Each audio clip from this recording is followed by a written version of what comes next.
Pleased to have you all back on the show. We hope you're all doing well. Check out the lavish lifestyle that Joni Lamb currently enjoys, Daystar TV, which she co-founded, and her impact on Christian media have brought her widespread fame. Furthermore, Joni Lamb's enormous property portfolio is a major reason why she has been in the news. How did Daystar TV co-founder Joni Lamb, who is also a wealthy real estate magnate, amass properties worth millions of dollars? In other words, not public like churches, schools, or private residences. One must ask how a person whose mission is to preach the gospel can amass so many properties valued in the millions. According to a report from the Trinity Foundation in January 2025, Lamb possesses 6 houses in 3 different states, with a total value of nearly $1 million. Still, that's not all.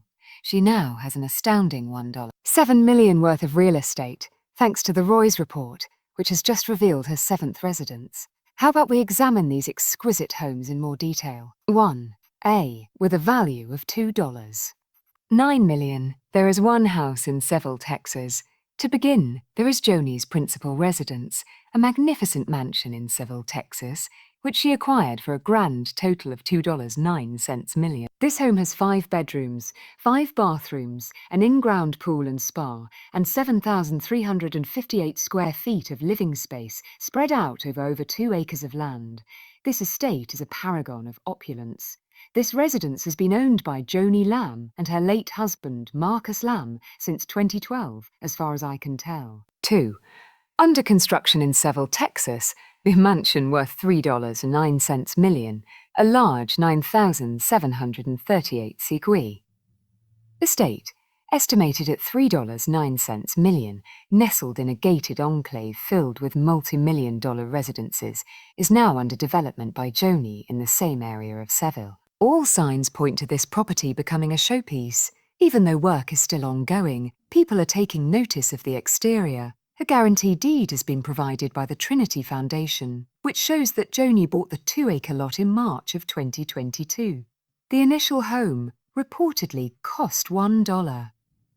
$5 million, according to Redfin. A condo with a direct beach view in Miramar Beach, Florida, is on the market for $2.09 million. Then we'll head to Miramar Beach, Florida, where Joni and her new husband Doug Weiss just bought a $2.99 million Gulfront apartment. The beach is bright and beautiful. On a total of 3,330 square feet, this property features 4 bedrooms, 4 bathrooms, and luxurious furnishings. The building has a beautiful waterfall, a private pool, and a hot tub for visitors to relax in. Discussion regarding the possibility of paradise. The sum of $814,000 in Granbury, TX on the banks of the Brazos. Upon her return to Texas, Joni will own a serene property in Granbury, situated on the banks of the Brazos River. There are 3,611 square feet in this area. In addition to a private boat dock, this home features 4 bedrooms and 3 bathrooms. Its market worth is $814,300. It's the perfect place to relax and think. A house in Grapevine, Texas, valued at $520,000. Marcus and Joni Lamb bought a 2167 square foot house in Grapevine, Texas in 1991. This piece of land, which is now valued at $521,500, has been in the family for quite some time. It is currently on the market for $3,000 per month. Joni owns a brand new 2018 square foot house and is relocating to Mon, Georgia. The asking price for the house is $360,000. Home on an acre of land in a picturesque, gated community. The current owners of this $364,000 property are Joni's sister and brother-in-law. It has 4 bedrooms and 3 bathrooms. Property in Taylor, South Carolina. Priced at $259,000. Ultimately, we own a small house in Taylor, South Carolina. The asking price is $1,695 per month for this 1,444 square foot home with a value of $259,300. Stunning Texan mansions and Florida beachfront condos are just 2 examples of the incredible real estate holdings owned by Joni Lamb. People are mentioning how costly her life is, which is a reflection of her success as a Christian media tycoon. Her success is further demonstrated by this. The question then becomes how she came to own so many properties. The establishment of Daystar TV was facilitated by Joni. The fact that it is classified as a church grants it tax exemption. However, certain financial details, like housing allowances, are not required to be disclosed to them.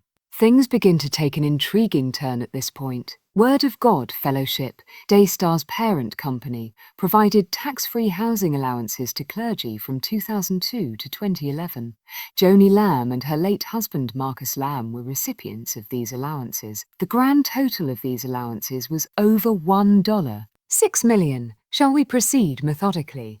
A sum of $75,000 was bestowed upon them in 2002. It jumped to $172,000 by 2011. They were not required to pay taxes on the $1.06 million they received throughout that time. The most shocking aspect of the situation is that they were receiving housing allowances for more than one house simultaneously. Exactly. They were able to purchase a second home with tax-free funds, even though they already owned one. As long as both residences are used for living purposes only, and not for business, priest housing payments are allowed by law to cover the costs of two homes. Joni Lamb is, to some extent, acting within the law.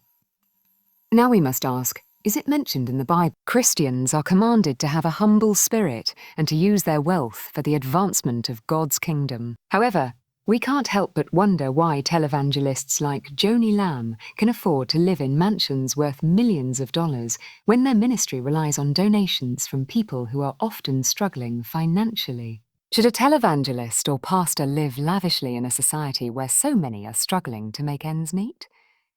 While there is certainly nothing inherently wrong with preachers amassing vast fortunes through the support of donor-funded missions, one must wonder, even Jesus Christ, who had nowhere to lay his head, lived a life of extreme humility. A lot of the apostles lived in poverty because they were so frugal. However, there is a disturbing trend of pastors getting rich while their congregation is struggling, and this is all because of the prosperity gospel.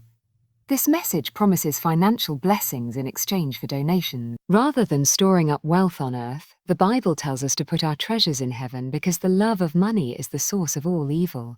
Our leaders must be held accountable for their actions, my friends. If you are planning to make a financial contribution, you should inquire about difficult matters. Where is your money going? You ought to lobby for transparency and back ministries that put helping others ahead of making money. Simply put, having a ton of cash and a beautiful house won't cut it when trying to win people over. This can only be accomplished by means of the true gospel of Jesus Christ. Joni Lamb's name has been in the news for both her ostentatious lifestyle and her considerable fortune, but there are more troubling reasons for her public profile. Many people have been experiencing pain recently due to thoughts of Marcus and Joni Lamb. Jonathan Lamb and his wife, Susie, claim that Marcus Lamb, who died a long time ago, and his mother Joni were accused of covering up serious accusations that had been levelled against their daughter. The Lambs allegedly made up evidence to exonerate a family member who had been accused of domestic violence. Blackmail, manipulation, and a denial of responsibility are depicted in a disturbing light in online evidence. This proof consists of recorded sounds. Since these accusations have provoked extensive discussion and research, many people are starting to doubt the ministry's honesty and openness.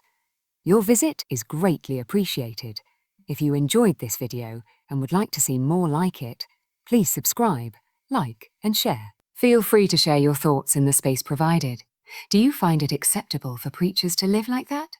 Have a blessed day until we meet again.